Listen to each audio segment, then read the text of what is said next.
Quelles sont les ambitions de Vladimir Poutine que la réélection triomphale digne des potentats africains ne peut que stimuler? Le jeu que déploie la Russie en Afrique ou ailleurs l'amène à se confronter à la seule puissance nucléaire européenne, la France, dont l'armée se réduit certes à un corps expéditionnaire ayant peu de chances de rivaliser avec la capacité de mobilisation du maître du Kremlin. Ça va se terminer par les cercueils à Orly, a dit un haut responsable russe mettant en garde notre pays contre l'envoi de troupes en Ukraine. La guerre serait pour Emmanuel Macron, si on était cynique, un moyen de rester au pouvoir et d'y apparaître plus consistant. Mais cette hypothèse belliciste est-elle réaliste? Correspond-elle seulement aux mentalités d'aujourd'hui? La guerre, on la veut bien sur les écrans de nos jeux vidéo ou de nos séries dans le lit confortablement installé. Mais honnêtement, nul n'y pense à aucun moment. La guerre, Patrick Forestier la connaît bien. Grand reporter international, il a couvert les guerres d'Afghanistan, d'Irak, du Proche-Orient, les rébellions africaines depuis 40 ans. Il est aussi réalisateur de documentaires diffusés sur plusieurs chaînes de télé. Et il publie Poutine contre la France. C'est au Cherche Midi. Bonjour Patrick Forestier. Bonjour. Alors voilà, une réflexion de circonstance que votre expérience va éclairer. Si on était dans la tête de Vladimir Poutine, qui est le personnage qui suscite aujourd'hui le plus d'interrogations dans le monde, on se demande vraiment ce qui se passe aujourd'hui et ce qu'il va faire. Il intrigue évidemment, mais il ne devrait pas parce qu'il fait à peu près ce qu'il dit, en tout cas sur le terrain. Il a annoncé déjà il y a plusieurs années qu'il voulait une Russie revenue à l'époque, pas des tsars, mais au moins à l'époque qu'il avait connue dans le soviétique. Il voulait récupérer et refaire la grande Russie de jadis. Il a dit, écrit, c'est sa doctrine qui est prônée également par son Conseil de sécurité dans plusieurs rapports. Donc c'est tout à fait clair. Il avait mis sur la table ses projets. C'est nous qui n'avons pas voulu entendre ou lire ou écouter ce qu'il disait. Il fait ce qu'il avait dit. Mais s'il devait récupérer les anciennes possessions soviétiques, les colonies en fait de l'Union soviétique, est-ce que vous l'imaginez aujourd'hui envahir la Pologne, l'Est de l'Allemagne? Enfin, ça paraît complètement délirant. Alors, après, ces pays-là, aujourd'hui, ne sont pas comme ceux jadis derrière le rideau de fer, ne sont pas sous la botte. Donc, ils sont dans l'OTAN. Ça, c'est le problème de Poutine. C'est que l'OTAN est quand même, à plus de 30 pays, est quand même puissant. Donc, et sa puissance militaire est quand même faible, contrairement à ce qu'il dit. La puissance de Poutine est faible. Par rapport à l'OTAN, oui. Par rapport à l'Ukraine, non. Voilà, parce que c'est un pays qui est 3 fois plus petit, donc 3 fois moins de population, qui a une armée 3 fois moindre, qui a 10 fois moins de moyens. Voilà, donc il est clair que avaler entre guillemets l'Ukraine, il a essayé d'ailleurs, et ça n'a pas marché, parce que c'est ça l'affaire. Quand même. En 2 ans, il a quitté la banlieue de Kiev qu'il comptait prendre. Et il est bloqué dans une guerre de tranchées.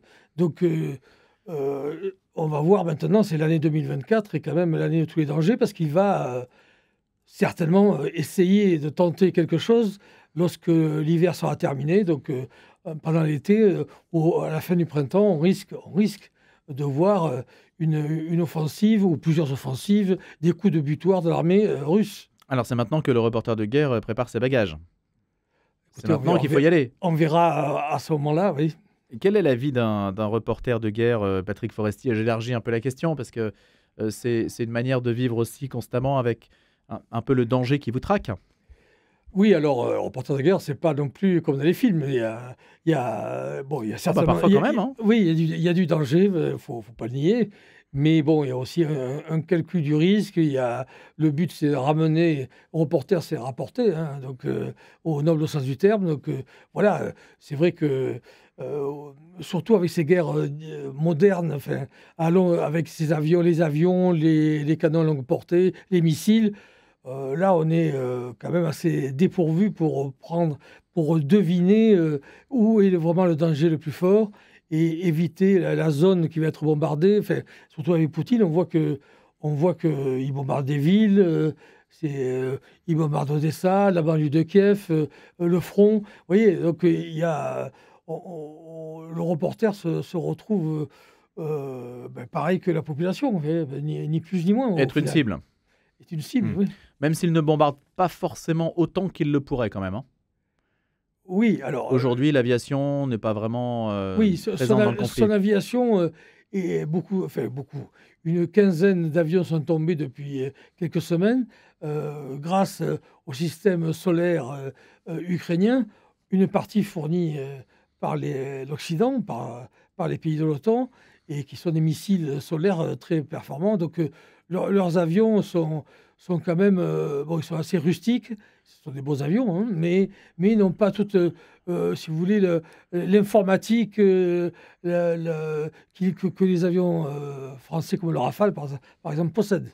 Et donc, ce sont des avions qui volent à vue, par exemple, souvent, et qui craignent des tiraillements de leurs propres troupes, parce ils ont une communication assez limitée avec le sol, avec leurs troupes, qui pourraient confondre cet avion avec un avion russe avec un avion ukrainien. Enfin, bon, bref, et leur armement, même s'il est un peu amélioré, il est moins sophistiqué que les avions, même ukrainiens, parce que les avions ukrainiens, dessous, maintenant, ils mettent des missiles et des bombes planantes, françaises d'ailleurs, donc sur des avions fabriqués à l'époque soviétique. Donc les bombes sont françaises hein, sous les avions ukrainiens. Pas toutes, Pas toutes, mais une partie. une partie Qui sont fabriquées par l'industrie de défense française. française. Le président Macron l'a dit, hein, c'est à la fois des missiles Scalp et plusieurs dizaines, même je crois plusieurs centaines de bombes. Quand un haut responsable russe indique que ça va se terminer par les cercueils à Orly, comme si donc nos troupes allaient connaître un Vietnam, si tant est que celle-ci était destinée à s'engager. Aujourd'hui, on parle évidemment de manière tout à fait hypothétique. Comment réagissez-vous, Patrick Forestier? Oui, ça c'est des éléments de langage. Hein, il n'est pas du tout inscrit aujourd'hui à l'ordre du jour d'envoyer des troupes au sol, dans le sens où constituer des régiments déployés. C'est pas du tout. En revanche, les armements qui sont confiés aux Ukrainiens, même les canons César, nécessitent des réparations, de l'entretien. Le tube du canon, il faut le changer tous les X coups. Les ordinateurs sont secoués, et donc il faut les réparer, les régler. Oui, il y a plein de choses qui peuvent être faites par des techniciens militaires, ou pas d'ailleurs. Voilà, et puis il peut y avoir des observateurs, des gens qui font du renseignement. Oui, il y a Il y en a déjà. Il y en a certainement déjà, mais il y a de multiples manières de s'impliquer davantage. C'est un canon qui tire à 40 km, hein, je crois, le canon César. Avec Voilà, que 40 ou 45, ça dépend de la charge que l'on met grande derrière précision, et puis qui recharge très vite aussi, hein, le temps de Voilà, latence qui entre recharge les... très vite, Voilà. et surtout qui se déplace très vite pour éviter un tir de contre-batterie russe. Et donc, c'est un canon qui leur sert beaucoup. Alors la différence, Patrick Forestier, avec les conflits que vous avez couverts, si on parle des rébellions africaines en particulier, c'est que on est face à une armée de métier qui est organisée, qui dispose quand même d'une technique et de matériel sophistiqué, ce qui n'est pas le cas des guérillas africaines que la France a pu dominer aussi parce que il y avait une une asymétrie entre l'armée française et puis les rébellions ou les armées, ou les pseudo-armées, ou les bandes armées, si c'est le cas par exemple de la Centrafrique, auxquelles la France a dû faire face. C'est quand même très différent comme conflit. Ah, totalement, hein, on était dans des guerres du fort au faible, mais asymétriques, donc dissymétriques plutôt. C'était donc des guerres de guérilla difficiles à contenir. Mais là, on est dans une guerre en Ukraine du fort au fort. Donc, Ça change tout. ça change tout à égalité. Donc, ça veut dire une puissance de feu énorme. Il faut quand même l'envisager. Et le discours de Macron, qui a insisté plusieurs fois, est dans ce sens aussi. Il est à destination de Poutine, mais il est à destination également, je pense, de l'opinion française. Parce que si jamais on devait s'engager davantage, si jamais l'Ukraine s'effondrait, si jamais les Russes avançaient davantage vers l'Ouest, rien ne peut dire, on ne peut pas dire que va-t-il se passer en 2024, 2025, peut-être même 2026. Donc, il ne faut pas être surpris. L'arrière, comme on a déjà dit, est très important. Il faut que l'opinion soit au courant, même si ça ne l'intéresse pas beaucoup, hein, en règle générale, bien que là, il semblerait qu'elle ait pris conscience, cette opinion, qu'il se passait quelque chose de dangereux. Hein, à moins de 2000 km de frontière. Et Emmanuel Macron a même précisé que le nord de l'ouest de l'Ukraine est à 1500 km de Strasbourg. Hein. C'est ce qu'on disait à l'époque de la guerre froide. Hein. Les Russes arrivent, attention. Et De Gaulle disait 3 ou 4 ça a beaucoup impressionné l'opinion, Tour ça. de France. Ouais. Donc il faut quand même se remettre dans ce contexte. Et donc, s'il y avait par malheur un affrontement qui ne va pas venir, les chars russes ne vont pas débouler dans les rues de Paris demain matin, il n'y a pas de problème là-dessus. Mais il peut y avoir, par exemple, avec les limes de l'OTAN, c'est-à-dire la frontière entre l'OTAN et les pays de l'OTAN et la Russie, des accrochages, quelque chose qui peut monter en puissance. Donc, bien sûr. il faut que les Français se prennent conscience que faut pas écarter cette hypothèse. Avec toutes les conséquences que cela peut avoir sur les budgets, la dépense publique française, hein, qui évidemment, si elle doit rebasculer vers des financements militaires, vu l'état de la dette en France, ça poserait quelques problèmes sur d'autres postes. Tout à fait, mais bon, après, la liberté, la démocratie, ça se gagne tous les jours, c'est pas quelque chose d'éternel. Hein. C'est un conflit qui a le mérite de nous faire un peu rajeunir, vous voyez, oui. Qui nous ramène un peu à la guerre froide, parce que vous avez bien connu cette période-là, Patrick Forestier. Oui, tout à fait. Oui, mais à l'époque, il n'y avait pas de problème en disant on va contre les soviétiques. Non, on va laisser tomber, c'est trop cher, on met trop d'hommes. On n'entendait pas du tout ce discours. Exactement, on mettait les moyens pour ça. Voilà. Patrick Forestier, je voulais vous poser une question qui n'a pas directement de lien avec la Russie ni le sujet qui nous occupe ce matin. Vous travaillez pour Paris Match, me semble-t-il. Oui. On sait que Paris Match vient d'être... Je travaillais. Voilà, à l'époque, donc là c'est Bernard Arnault maintenant qui a repris Paris Match, mais ma question n'est pas là. La question porte sur une photo que Paris Match, de mémoire, avait publiée en 2008, au moment où l'armée française avait été attaquée, vous savez, dans la vallée de l'Ouzbine, donc en Afghanistan, et un détachement français avait été attaqué par les talibans. Et Paris Match avait publié la photo d'un taliban revêtu de l'uniforme de l'armée française, c'est-à-dire d'un soldat français qui l'avait tué. Je ne sais plus qui a pris cette photo, et Match l'avait publiée en tout cas. Oui. Qu'est-ce que vous dites là-dessus? C'est moi qui couvrais l'Afghanistan à l'époque. Et alors, alors justement... Donc j'étais pas dans... C'est pas moi qui... C'est pas vous qui avez pris la photo? Non. Mais ce sont des freelances qui ont fait un travail de reportage et qui étaient tombés sur ce groupe qui avait, après coup, qui avait attaqué le détachement français. Et un des bonhommes, comme moi je l'ai vu plusieurs fois ailleurs, surtout dans les guérillas qui sont peu équipés, et c'est aussi une manière de rouler un peu les mécaniques. Ils prennent sur l'adversaire, soit évidemment les armes, l'uniforme, les rangers. Voilà. Donc il y avait le FAMAS. Voilà, donc ils avaient là, c'était une manière...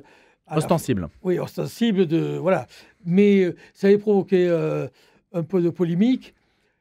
Mais de l'autre côté, c'est pas aller plus loin parce que je vous le répète, c'est toutes les. Non, mais ma question est d'ordre déontologique. Est-ce qu'un magazine français doit publier la photo d'un taliban qui plastronne avec l'uniforme français et le FAMAS? Oui. Alors, la photo dit simplement nous avons battu la France, nous avons infligé des pertes à la France. Est-ce que ça, c'est une photo... Vous dites c'est journalistique, je n'ai pas de compte à rendre à qui que ce soit, mais si ce n'est aux personnes qui me lisent, ou ça n'est pas journalistique? Ça le ramène au Vietnam, si vous voulez, à ce côté-là. Exactement. Au Vietnam, où la presse était totalement libre. C'était la dernière guerre où vraiment les journalistes étaient avec les GI, les Marines et toutes les troupes américaines, montaient des hélicoptères, partaient au combat avec les hélicoptères. Donc, ils montraient, et Dieu sait si ça a fait du mal à l'Amérique, et sur les campus des universités américaines, quand l'Amérique a vu les photos de ces boys. ils portaient pas, c'était pas des photos avec les Viet Cong avec des uniformes. C'était les corps, les cadavres, les blessés. Enfin, tout le monde se souvient de ces photos qui sont aujourd'hui des photos qui sont historiques. Parce que les reporters avaient accès à tout. Voilà. Là, il y a eu cette photo, mais enfin, elle n'a pas fait, elle n'a pas été. Je cherche pas à excuser. C'était pas des corps de soldats français. C'était bon. Ça faisait partie de. On n'avait pas à se censurer sur. Je crois que les reporters qui étaient sur place n'ont pas demandé aux talibans d'enfiler l'uniforme français. Ils sont tombés dessus. Le bonhomme se baladait avec ça, voilà, dans les villages et pour fanfaronner avec ses copains talibans. Hein. Voilà, donc il n'y avait pas de volonté de nuire, au contraire, parce que vraiment, Paris Match a suivi l'armée française depuis le début, je veux dire, depuis le début de Paris Match, toutes les guerres de la décolonisation, de l'Indochine à l'Algérie, de l'Afrique. Moi-même, j'ai suivi l'armée française pendant des décennies dans les airs, sur les bateaux, sur les porte-avions, en Afrique, en Afghanistan. Oui, bon, voilà. Vous êtes impatient de repartir, Patrick Forestier? Ben, écoutez, oui. Alors maintenant, je pars peut-être un peu moins qu'avant, mais voilà, j'étais en Ukraine, c'est d'où est partie l'idée de ce livre, et voilà, j'étais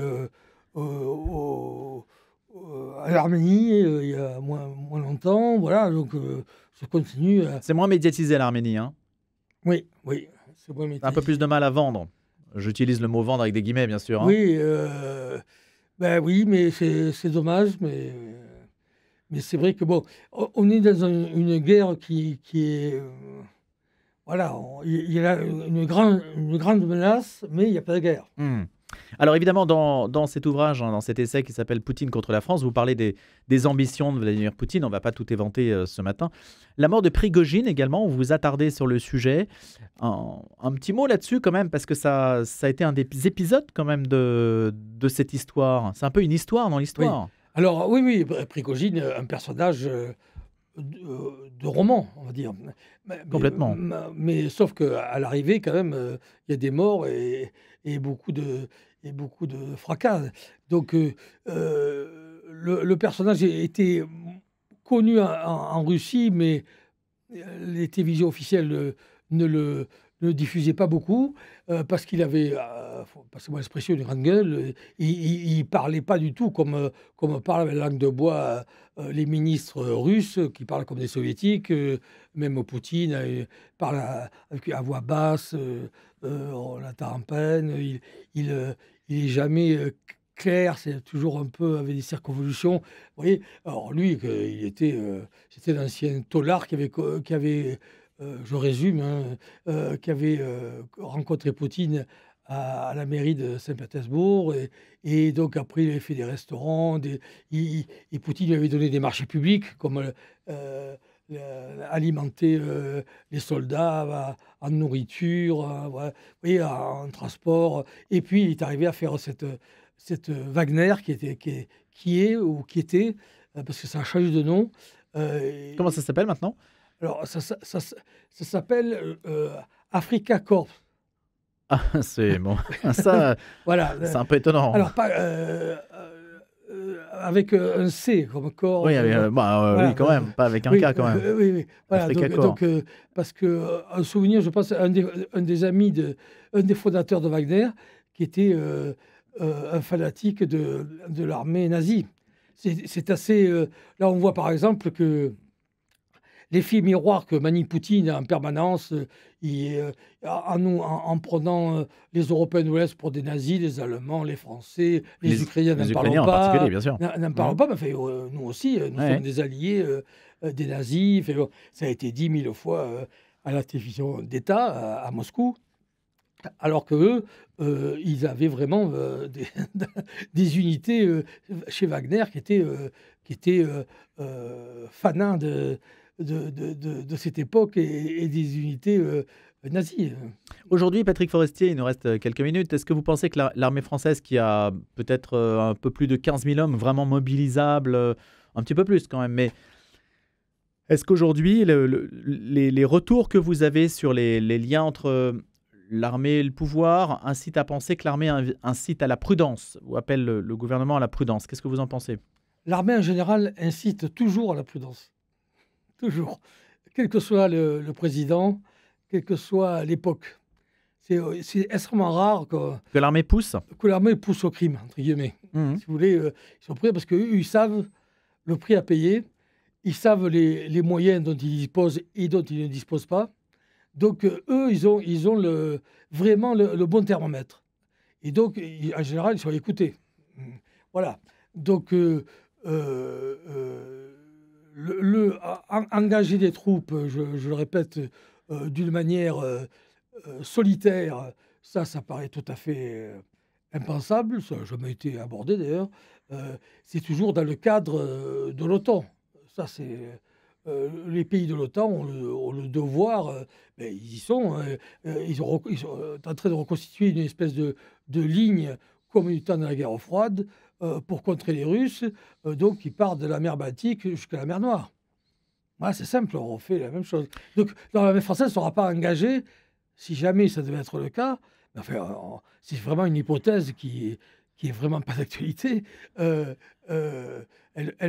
serait dans le cadre de l'OTAN avec ses alliés, et qui sont nombreux et bien équipés. Alors si la France est bien équipée, mais à dose homéopathique, on va dire, donc ça en volume, hein, mais avec du très bon matériel, lorsqu'on met bout à bout 32 pays de l'OTAN, ça fait beaucoup de matériel.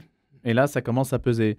Patrick Forestier, on se reportera à votre expérience au cœur des guerres du Kremlin. Alors des guerres africaines dont on n'a pas parlé forcément dans le détail, la Centrafrique, le Mali en particulier, mais qui peuvent nous éclairer sur la manière dont la Russie aussi voit ses rapports avec la France et dont elle a pu déloger la France de certains endroits. Merci beaucoup d'avoir accepté l'invitation, de venir en invité de la rédaction. Poutine contre la France, c'est au Cherche Midi. Et je rappelle que vous êtes journaliste et grand reporter. Bonne journée.